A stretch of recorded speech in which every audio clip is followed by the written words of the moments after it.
মুখ্যমন্ত্ৰী আগবঢ়াইছে। নমস্কাৰ, স্বাগতম নিউজ 18 অসম নৰ্থ ইষ্টৰ ইয়া হৈছে পোনপটীয়া সম্প্ৰচাৰ ষ্টুডিঅ'ত মই প্ৰাঞ্জল। কংগ্ৰেছৰ প্ৰতিক্ৰিয়ালৈ সকলোৱে অপেক্ষা কৰি আছে। স্বাভাৱিকতেই মিঠাতেলক লৈ মুখ্যমন্ত্ৰীয়ে কিছু কথা ক'লে আৰু এতিয়া পৰৱৰ্তী সময়ত ইয়াৰ প্ৰত্যুত্তৰ কংগ্ৰেছৰ তৰফৰ পৰা কেনেধৰণে আহে সেয়া অত্যন্ত লক্ষণীয় হ'ব আৰু সকলোৰে দৃষ্টি তাত নিবদ্ধ থাকিব। কিন্তু মুখ্যমন্ত্ৰী কি প্ৰসংগত সৰব হৈ পৰিল?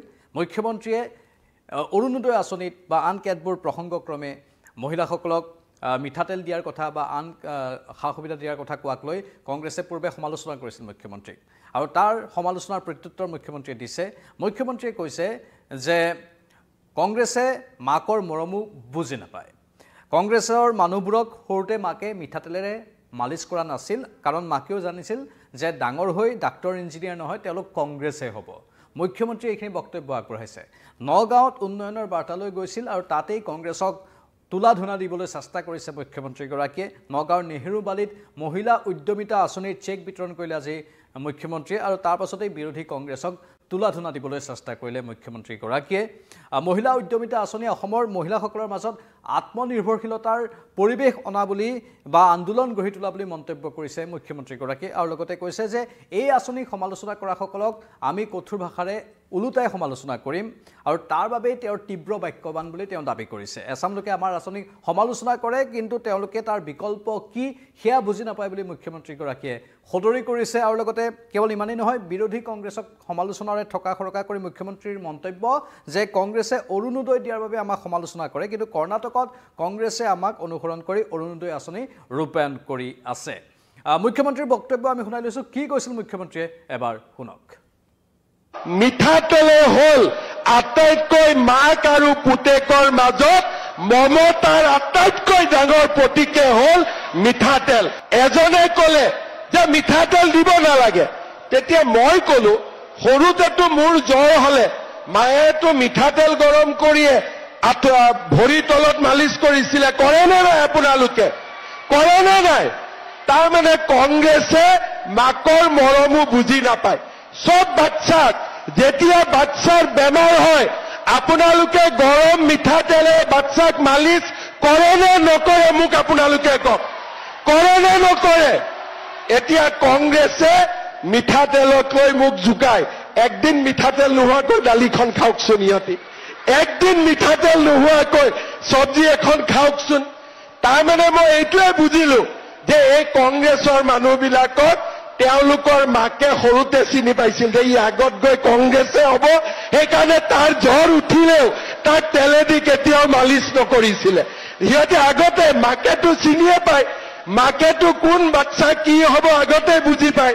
গতিকে মাকে বুজি পালে যে ই ডাঙৰ হয় ডাক্তৰ ইঞ্জিনিয়াৰ নহয়, তেওঁলোকক কেতিয়াও মিঠাতেলেদি মালিচ কৰা নাছিলে। কিন্তু মই বুজি পাওঁ মিঠাতেলে হ'ল আটাইতকৈ মাক আৰু পুতেকৰ মাজত মমতাৰ আটাইতকৈ ডাঙৰ প্ৰতীকে হ'ল মিঠাতেল। আৰু সেইকাৰণে আমি যিহেতু আমাৰ মায়ে আমাক মিঠাতেল মালিচ কৰাই কৰাই ডাঙৰ কৰিছিলে, সেইকাৰণে আমি মাৰ মৰম বুজি পাওঁ। মই ঠিক কৈছো নে নাই কওক? মই ঠিক কৈছো নে নাই কওক? এতিয়া আপোনালোকে কওক, চাউল কম দামত দিম, দালি কম দামত দিম, নিমখ কম দামত দিম, মিঠাতেলো কম দামত দিব লাগে নে নালাগে? লাগে নে নালাগে? কংগ্ৰেছীবিলাকক দেখিলে অলপ ডাঙৰ কৰি ক'ব, ঠিক আছে? ইহঁতক দেখিলে অলপ ডাঙৰ কৰি ক'ব, ইহঁতৰ চুইচবিলাকত নটটো লুজ হৈ আছে, অলপ টাইট কৰিব লাগে।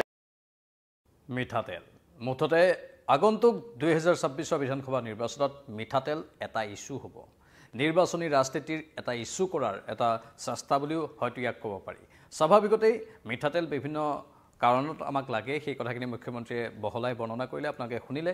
এতিয়া পোনপটীয়া কথা, কংগ্ৰেছৰো প্ৰত্যুত্তৰ লক্ষণীয় হ'ব, কাৰণ আমি জানো এইকেইদিন খকাখুন্দা ভালদৰে লাগি আছে বিজেপি আৰু কংগ্ৰেছৰ মাজত। কংগ্ৰেছেও স্বাভাৱিকতে খুব গুণাগথা কৰি হিচাপ কৰি চালি জাৰি চাই প্ৰত্যুত্তৰ দিব। সেই প্ৰত্যুত্তৰটো কেনেধৰণে আহে সেয়াও আমাৰ দৃষ্টিত থাকিব। তাৰ বিপৰীতে মুখ্যমন্ত্ৰীগৰাকীয়ে আন কেতবোৰ সদৰি কৰিলে কথা। সেই কথাখিনি হৈছে এনেধৰণৰ যে মুখ্যমন্ত্ৰীগৰাকীয়ে ক'লে যে আগতে মই যেতিয়া নগাঁৱত আহোঁ কেৱল ৰকিবুলৰ ফটোখনহে দেখিবলৈ পাওঁ, এতিয়া নগাঁৱত আহিলে ৰূপক শৰ্মাৰ ফটো দেখা নাপাওঁ, এতিয়া কেৱল উন্নয়নহে দেখা পাওঁ বুলি মুখ্যমন্ত্ৰীগৰাকীয়ে সদৰি কৰিলে। এই সন্দৰ্ভত এক প্ৰতিবেদনো আমি যুগুতাইছোঁ সেই প্ৰতিবেদন আমাৰ প্ৰাইম টাইম 18ত সম্প্ৰচাৰ কৰিম লগতে আন কেতবোৰ কথাও ক'লে যে এটা সময়ত চাকৰিৰ বাবে টকা দিব লগা হৈছিল যিটো কথা মুখ্যমন্ত্ৰীয়ে সময় সুযোগ পালে কৈয়ে থাকে এবাৰো কৈছে যে কংগ্ৰেছৰ দিনত চাকৰিৰ বাবে টকা দিব লগা হৈছিল আজিকালি ৰিক্সাৱালা ঠেলাৱালাৰ সন্তানেও টকা নিদিয়াকৈ চাকৰি পায় সেই কথাখিনি ক'লে লগতে ক'লে যে কংগ্ৰেছৰ দিনত গড়ৰ খৰ্গটো বিক্ৰী কৰিছিল আৰু এতিয়া সেই গোটেইবোৰ দুৰ্নীতি গোটেইবোৰ কেলেংকাৰী মুখ্যমন্ত্ৰীয়ে দাবী কৰিছে যে শেষ হৈ গৈছে আজি নগাঁৱৰ ২৬,৫৮৫ গৰাকী মহিলালৈ ১০,০০০ টকাৰ চেক প্ৰদান কৰিলে নেহৰুবালিত আৰু মুখ্যমন্ত্ৰীয়ে সেই সময়তে আন এটা ভাল খবৰো দিলে নগাঁৱৰবাসীলৈ যে নগাঁৱত ডিচেম্বৰ মাহত গৃহমন্ত্ৰী অমিত শ্বাহ আহিব আৰু কেন্দ্ৰীয় গৃহমন্ত্ৰীগৰাকীয়ে উদ্বোধন কৰিব বটদ্ৰৱা প্ৰকল্প আৰু বটদ্ৰৱা প্ৰকল্প উদ্বোধন হোৱাৰ লগে লগেই নগাঁৱত পৰ্যটকৰ খুদ বব বুলি মুখ্যমন্ত্ৰীগৰাকীয়ে উল্লেখ কৰিছে যিটো নগাঁওবাসীৰ বাবে এটা ভাল খবৰ বুলি তেওঁ সদৰি কৰে